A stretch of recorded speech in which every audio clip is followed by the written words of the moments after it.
Good morning and welcome to the news on New Day. We come to you live from the John Hammond Street at Kanda here in Accra. My name is Judith Awachi Tando. And the headlines this morning.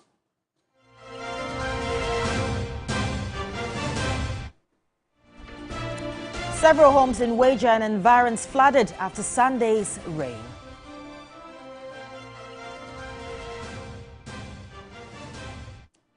Also this morning, authorities at Akintanapia Menka University of Skills Training and Entrepreneurial Development launch probe into death of third-year students.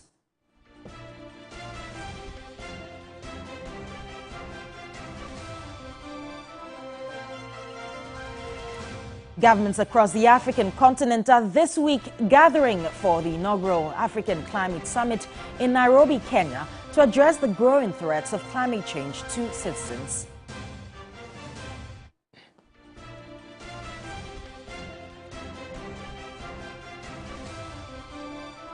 And on the international front, Israel considering tough steps, including deportation of Eritrean asylum seekers involved in riots in Tel Aviv on Saturday. Details of these stories and many more coming up shortly. Please do stay with us.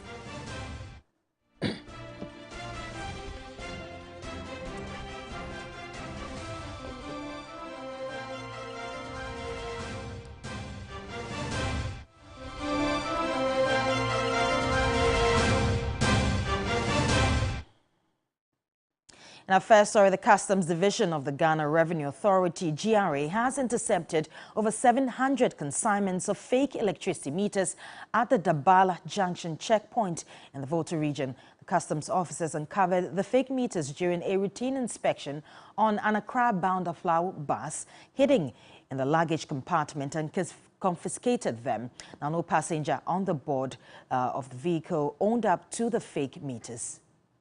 As a company, we've embarked on 3 major national revenue mobilization exercises prior to the Operation Zero exercise, and then we realized that some people were consuming power illegally as a result of obtaining foreign meters through illegal sources. So as part of the Operation Zero exercise, we realized that most of these meters were coming from Togo, and we've engaged the Customs Division of the Ghana Revenue Authority at the Aflao border. We've engaged the Ghana Navy, we've engaged the whole 66 Artillery Regiment, that's the whole military barrack, and then we've engaged the Ghana Police Service.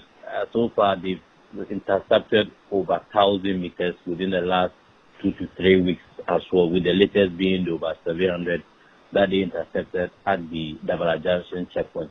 This is a collaborative effort to win the war against foreign meters. So how this affects our operations is that when these meters get into the system, it affects our commercial as well as our technical operations. Commercial in the sense that users of these meters consume power on the blind side of ECG since the meter was installed on the blind side of ECG. Then again also these meters are sub-standard meters which have not been calibrated and tested to meet the energy standards of the country.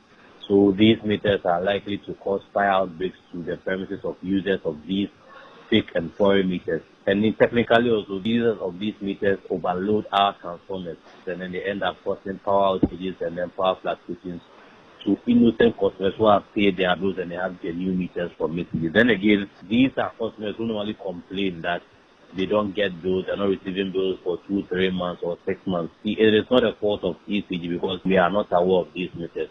Then it is important to say that no individual has been mandated or has been licensed to distribute or import meters into the country. It is only the Electricity Company of Ghana and then the Ministry of Energy together with the NETCO and the Northern Sector who have been licensed by the Energy Commission to import meters into the country and also distribute meters.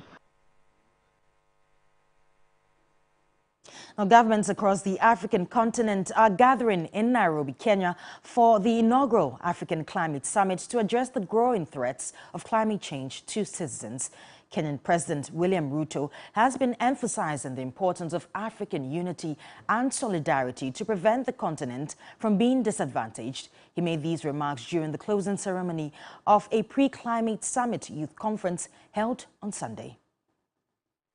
We are a wealthy continent, and we need to properly value our assets. And I agree with you, 1/3 of the world's sequestration of carbon is in this continent. The world's sequestering 30 billion gigatons of CO2. And we're getting nothing for it. And we're getting no value for it. It's not in our books. It's not in our asset register, right? We have 60% of the world's renewable assets. We have 60% of the world's solar potential. It is not in our asset book. And that is why we are classified as being this rich when we are that rich. So what we are saying is we're going to drive a new narrative for the African continent. It is our responsibility to do it. Some people may not be happy with it. That's their problem. We're going to do it because it is our place. It is in our place to profile our assets positively. And that is the reason why on Friday, a few hours before I came to open this youth conference, I signed into law the carbon market law in Kenya. Well, we know that President Nana Addo Dankwa Akufo-Addo will be joining the meeting today. Now, another story, several homes at Weja, Tetegu, White Crossing and the environs have been flooded after Sunday's rains. Residents are blaming the aggravation of the perennial floods in the area on the absence of drainage systems. It appeared to be scattered showers gradually intensified, causing flooding. Low-lying areas bore the brunt of the impacts of the rains as huge volumes of water from upstream gushed into homes. At the Weja Tetegu enclave, feeder and inner community roads became deplorable after potholes became craters. A taxi driver, Niama Oblite Mensa, who plies Tetegu and Malam, recounts the challenge posed by the current state of the road. The rains were not severe, but the impact has been devastating. The state's intervention will be required to fix the damage caused to the road by the rains. A walk through the community revealed a more disturbing situation as private developers continue to fill marshy areas to build homes. While some have been completed and are inhabited, others are at various stages of completion. Hours after the rains on Sunday, homes were still flooded, with some occupants abandoning their homes for safety. This family has improvised to access their rooms. They blame the situation on the absence of a drainage system to channel water from the community into the sea. If there should be gutters here, the rainwater will flow into the sea without flooding our homes. But that is not the case, so the entire community is now bearing the brunt of the weather. Other flood-prone areas in Accra, including Atiko, were also flooded. Let's stay on the issue of rains now. And heavy rains are posing a threat to houses and shops in Ho and Pando and the environs in the Volta region. Residents are appealing for urgent intervention from authorities. The intensity of the rains in Ho has transformed smaller drains into gullies, endangering homes near the water channels. Erosion is also encroaching on plots of land, forcing some homeowners to construct protective walls. See, they put so many buildings at the top. Water, Serene, Sky Plus, and all the missing them, they are at the top. So the volume of the water that is coming from that place now, that is what creating this problem over here. If it is not because of my effort, this house has been washed away already. Because every year I have to spend about 13,000 filling the sand and sacks over here just to chalk my house to prevent it. But still, at the end of the year, it will wash all of them away. So another year I have to do it again. A community footbridge has been washed away, cutting off a crucial route for residents. In Pando, a similar situation is unfolding, with a bridge linking the main road between Pando Zongo and Agbenawe becoming a threat due to intense erosion. Resident shop owners, drivers and tricycle riders are urging authorities to take swift action to prevent a disaster. This is a major road, and this road, most truck drivers use this road a lot. buses, and in fact, heavy truck drivers use this road. I look at there's nobody talking about, there's nobody doing anything about it. It is very bad. We can't sit and then somebody will die before we start taking action. In more news, Africa's wildlife have come under attack over some years, leading almost to extinction due to human activities and climate change. Many animals have been placed on the red list of species going extinct by the International Union for Conservation of Nature. And Ghana's case is not any different. In this report, we explore South Africa's Kapama Game Reserve and its effort to preserve wildlife. A rare sight of a lioness and her newly born cubs making way through their natural habitat. She's actually giving me a comment. For her, the presence of humans is no barrier. Her cubs are her priority. It looks like it's looking at us. This is the Kapama Game Reserve here in the Limpopo province in South Africa. It's known for its beautiful landscape, intense connection to nature, and most importantly, its aim to preserve wildlife from going extinct. It's about 7 a.m. in the morning. It's still very chilly here on the Kapama Game Reserve. This 16-hectare piece of land is home to a myriad of animals, including lions, elephants, as well as rhinos. Now, this particular piece of land is only a testament to the fact that nature sure is beautiful. But how important is this to the conservation of animals, especially here in Africa? Conserving animals not only help the animals themselves, they also help us humans. Like elephants, if we have a lot of trees, we need elephants to take care of that in the nature's way. We no longer do culling, so nature gives back to us if we give back to nature. So Tagani is taking us on a ride around the game reserve along with her team of conservationists. Here, conserving wildlife is prime concern. On one side of the road, we spot an impala, a species of an antelope which is currently on the verge of extinction. The impala, rhino, and a number of wildlife have for years been victims of illegal trafficking and killing, a practice referred to as poaching. it's pretty harsh because human behavior can put a lot of pressure in what's happening in the natural environment. If we keep doing what we're doing, we might lose most of the animals, especially when it comes to rhino. If the poaching still exists, there might be a time, let's say 10 years to 20 years from now, that we'll see less of rhinos. The challenges are not limited to poaching. Issues of climate change, another occurrence fueled by human practice, is also endangering the species. Now we are in our dry season. You will see other animals in certain area of the reserve and then other animals in certain area of the reserve, depending what they eat. Mahatma Gandhi once said, "The greatness of a nation can be judged by the way its animals are treated." Clearly, the importance of wildlife cannot be overemphasized. It is then evident that more must be done to preserve wildlife in Africa. Judith Chitando, TV3 News, Limpopo, South Africa.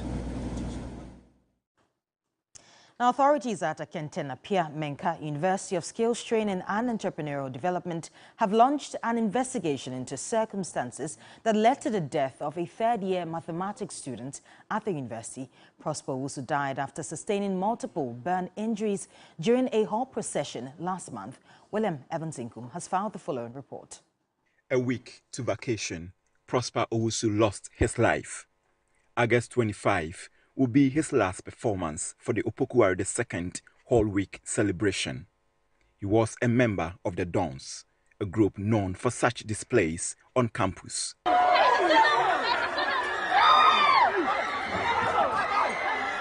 Some students who watched his last performance but would not speak on camera described that fateful night as a horror. A fire pot he was performing with got in contact with his body and set him ablaze. In a video which has since gone viral, Prosper is seen burning but helpless. Some eyewitnesses believe he might have applied a combustible lubricant on his body. In a statement issued by the university, Prosper was reported dead on September 1. The statement further indicates that the university will launch an investigation into circumstances leading to his death. The university has also extended a heartfelt condolences to the family and friends of the deceased. William Ebansinkum, TV3 News, Kumasi.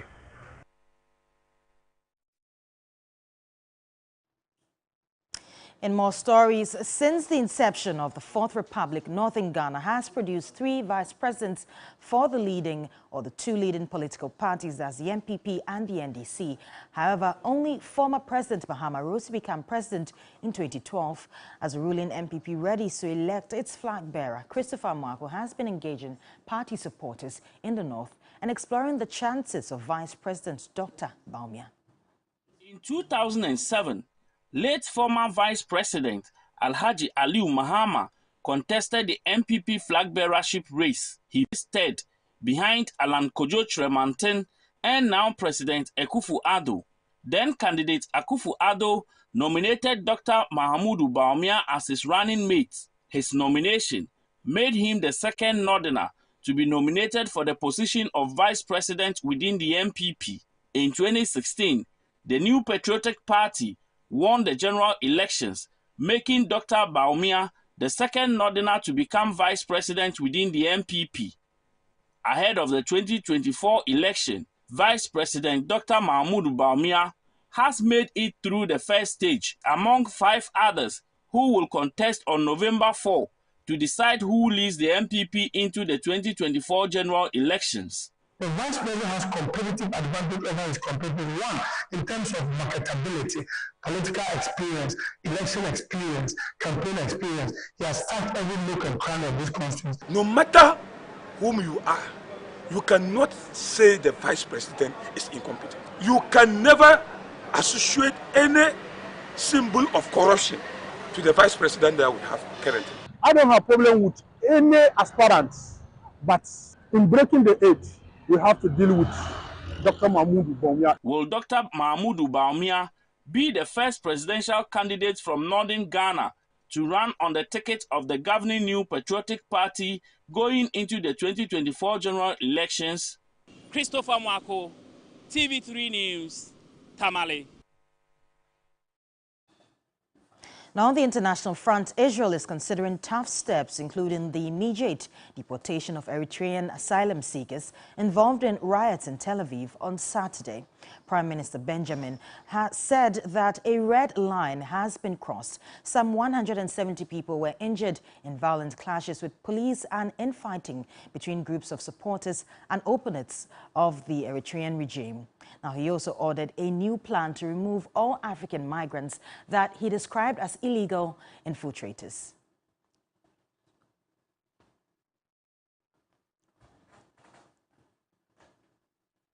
And that's all for the 6 a.m. news here on TV3. My name is Judith Awoche Tanda, but of course, Roland, Nashoko, and Bella are with me in the studio for the rest of New Day. Good morning. Good morning. How are you? I'm great, and you?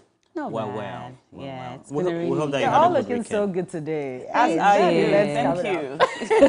Thank you. Thank you. You know, we start the day, so we have to make sure that we start on the right note. We'll start the week. We're learning from you as seniors. Hey. Are you sure? My neighbor. Oh, yes, of course. You look great. I hope you had a good weekend, by the way. Did you have a good weekend? Oh, yes, I did. Yeah.